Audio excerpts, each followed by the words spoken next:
Welcome to City Management Report. I'm Sterling Heights Community Relations Director Melanie Davis, and with me today in the Sterling Heights television studio, I have Sterling Heights City Clerk Melanie Ryska joining me. Thanks for joining us, Melanie. Thanks for having me. With election 2020 coming up very soon on November 3rd, the City of Sterling Heights is working very hard. I know that you're preparing and you're educating voters on all sorts of important resident information for voting. Can you give us a little bit of background on, is there still time, for example, to register to vote for residents? And if so, how do our residents go about registering to vote? There's absolutely still time. Voters can register to vote online through the 15th day before the election. And they can also come into the city clerk's office and register in our office through election day. They can also go to the Secretary of State's office and register. Okay, excellent. And I know there's been a lot of discussion around, considering the current pandemic, there's a lot of discussion around voter safety, especially for those people that are going into the polls directly and voting live.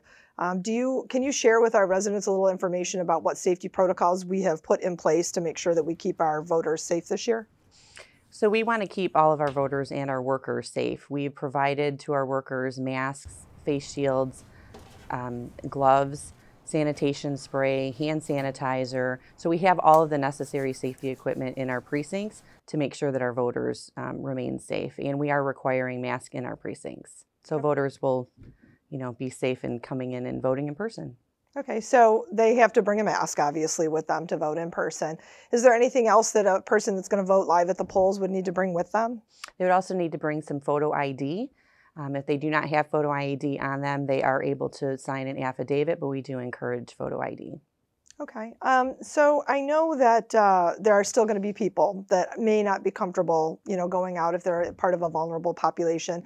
They may just still not feel comfortable going and voting at the polls, or maybe they just want to avoid the crowds. And I know also that there's now a policy in place where people can register for an absent voter or an AV ballot, and they no longer need a reason to do that. They can just anybody can request one. So if somebody wants to request an AV ballot, how can they go about doing that?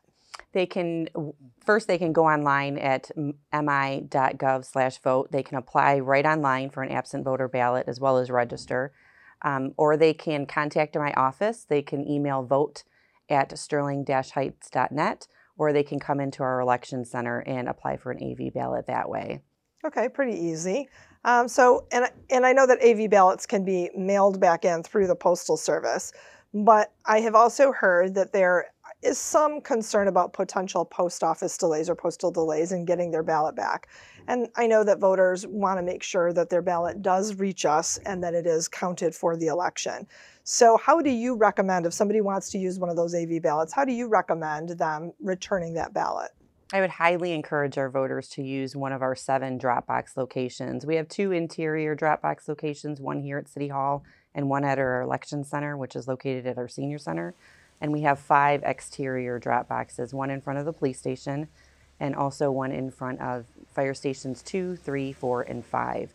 When voters drop their ballots off there, my team does pick them up daily and we receive them daily in our system.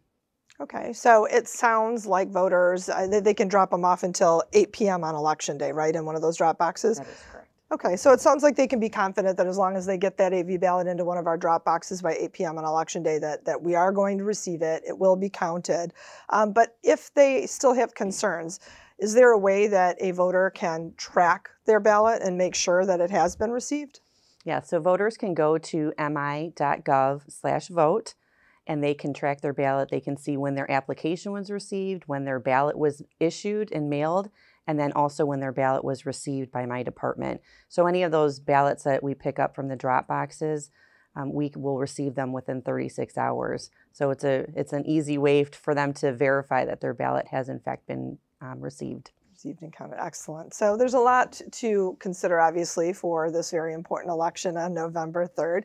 How can residents go about if they want any more information on any of the topics that we talked about today or other topics related to the election and voting? Where can they find that information? They can find more information on the city's website, sterling-heights.net, under the clerk's page for voting. They can also go to mi.gov/vote, or they can email us at vote@sterling-heights.net or call my office at 586-446-2420. All right, thanks, Melanie, for joining us in the studio this morning. And we will be back after this short break with City Manager Mark Vanderpool for the next segment of City Management Report, Election 2020 edition.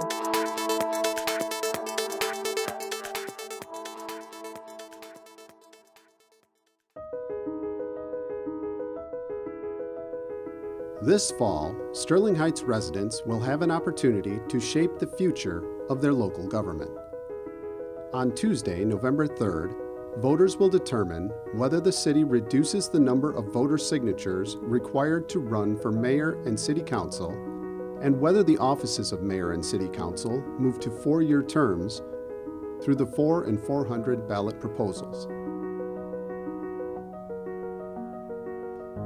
Sterling Heights currently has the highest nominating petition signature requirement of all comparable cities in Michigan. Reducing that requirement provides greater access by making it easier for interested residents to run for office.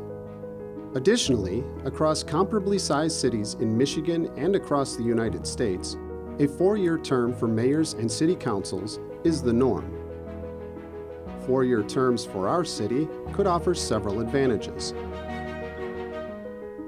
Sterling Heights would save roughly $75,000 if elections were held every 4 years instead of every 2. Elected leadership can focus on the duties of the office instead of campaigning.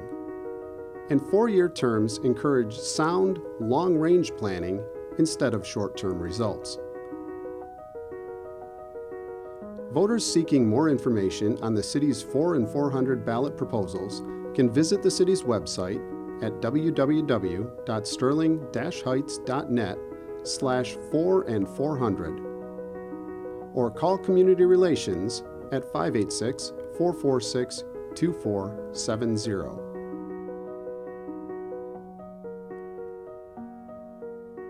Vote November 3rd.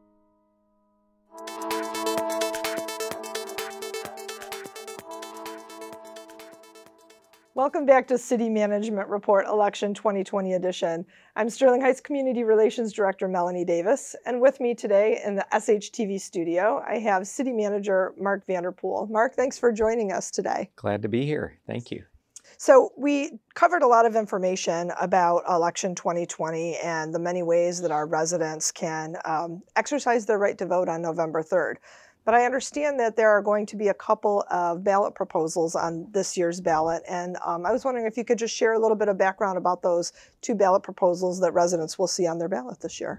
Sure, I'd be happy to. It's called the 4 and 400 ballot proposal. So the first one pertains to 4-year terms. Currently, the mayor and city council have 2-year terms, and this proposal would make their terms consistent with cities across the country. In other words, reflecting what might be considered best practice. So we're in the minority when you look at cities our size and that only have 2-year terms. The vast majority of communities across the country have 4-year terms, and that's the case right here in Michigan as well. Then the second question on the ballot is for reducing the number of signatures required to get on the ballot if you're running for mayor or city council. The current threshold is very high. It's about it's 1% of our registered voters, which equates to approximately 900 signatures one must get to be nominated, so to speak, to get on the ballot. So the second proposal is to reduce that, both of which are really important in today's COVID world, and Lord only knows about future pandemics. Okay, so considering these proposed amendments, are there any advantages for the city of Sterling Heights to move in this direction? Well, when we look at the 4-year term option, the clear advantage there is saving money. And we're all about saving money wherever we can. We're always looking at ways to improve. It's all about continuous improvement. So by moving from 2-year elections to 4-year elections, it makes obvious sense that eliminating an election saves money. And if you can save money and align yourself with the vast majority of other cities across the country, that's a good thing. And presumably that's why most cities have 4-year terms as opposed to 2-year terms. It's very rare, especially for a city our size, to find another community that has 2-year terms. So one advantage is saving money. The other advantage is continuity of government. Right now, there's a potential for the leadership of the city to turn over every 2 years. Now, we've been lucky in Sterling Heights. That hasn't been the case, and we've enjoyed a great deal of stability. But there always is that potential.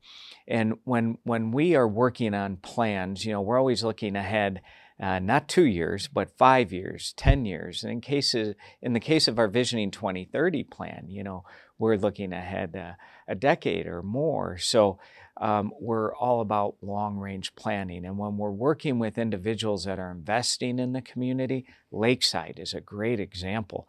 The new owner is going to be investing potentially hundreds of millions of dollars into Lakeside. And that investment is going to take many years, far longer than 2 years.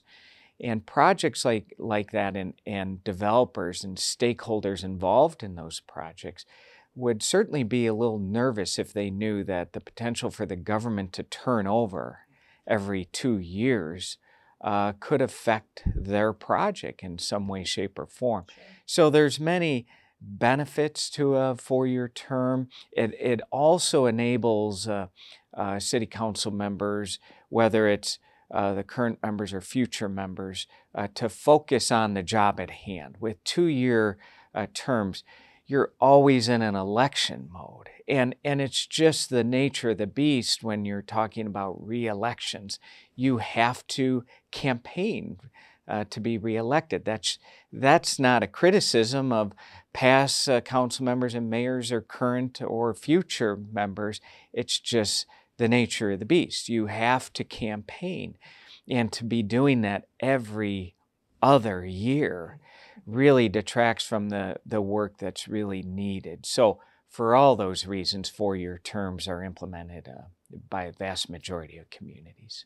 And are there advantages then also to the reduction of signatures down to 400? What would some of those be? Well, in today's world, you could imagine getting 900 signatures is a tall order. Now, we have one of the highest thresholds in the state. Many cities, like Troy, for example, you only have to get 60 signatures to get on the ballot. In the case of Sterling Heights, you have to get 900, approximately 900. So the proposal would be to reduce that in half. And even that's still a pretty high threshold, at 400 plus.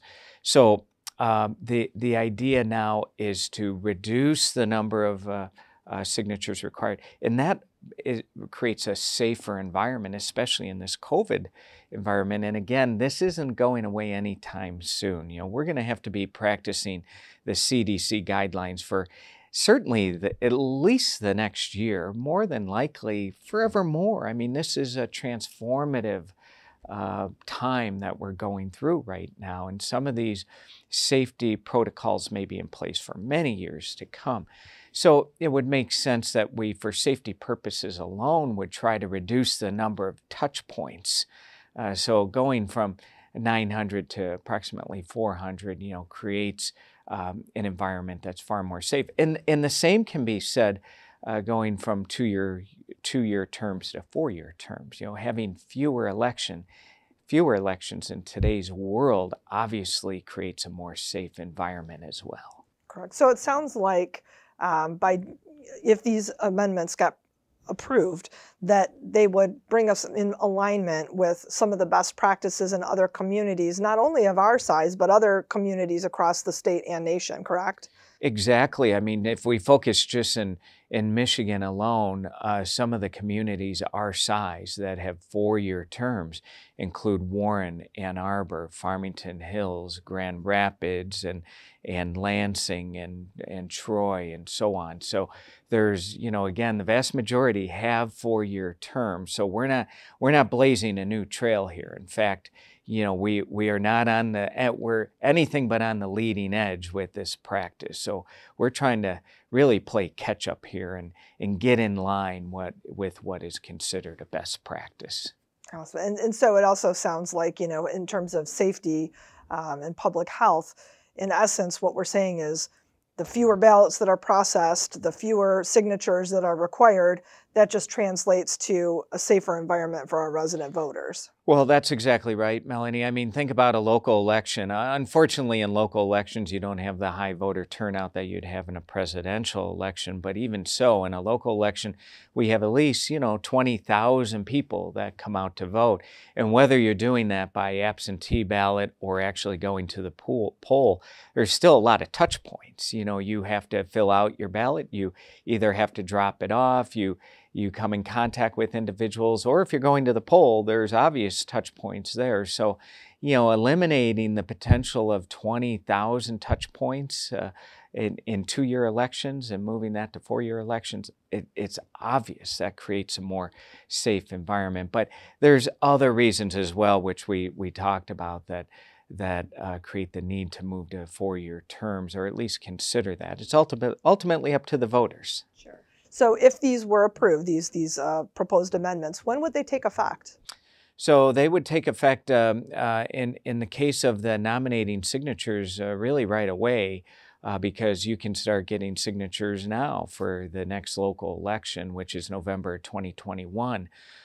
In the case of the 4-year terms, that would take effect for that election in November of 2021. So a little more than a year off if it's approved this November. And again, in today's environment of elections, I think everyone's kind of tired, kind of exhausted of elections, right? And that's what democracy is all about. But fewer elections, it seems like, in today's world is a better thing. Yeah, not many people would argue that, right? So if residents want to learn more about any of these, the things that we talked about today, or more about the 4 and 400 ballot proposals that they'll see on their ballot this election, where can they find that information? So we have a lot of great information thanks to you and your team's good work on our website. So you simply go to the website /4 and 400, and you'll get all of the information that you possibly need. Our presentations are on there, flyers on there, Q&A is on there. So, you can peruse that page and within a matter of 15-20 minutes be fully up to speed on both proposals. Excellent. Well, is there anything else that you'd like to add that we haven't already covered about 4 and 400? Well, I want to thank, again, you and your team for helping push out the information. It's important that voters have as much information as possible, factual information, to make an informed decision on both items. And that's what we're all about over the next couple of months. We want to make sure that voters have as much information. At the end of the day, they can choose to vote yes or no, but we want to make sure that they make an informed decision. So if voters need any information beyond what we have on the webpage, we're happy to come out and talk to groups. We're happy to talk with individuals one-on-one. They can email us, whatever their preference is. Excellent. Absolutely. Well, Mark, thanks so much for joining us in the studio today. We really appreciate your time. Great. And, thank you. Yeah. And thanks so much for watching. And remember, you can always find more information about election 2020 and these ballot proposals at the city's website or by calling Community Relations. I'm Sterling Heights Community Relations Director Melanie Davis. Thanks for watching, and remember to cast your vote on or before Election Day on November 3rd.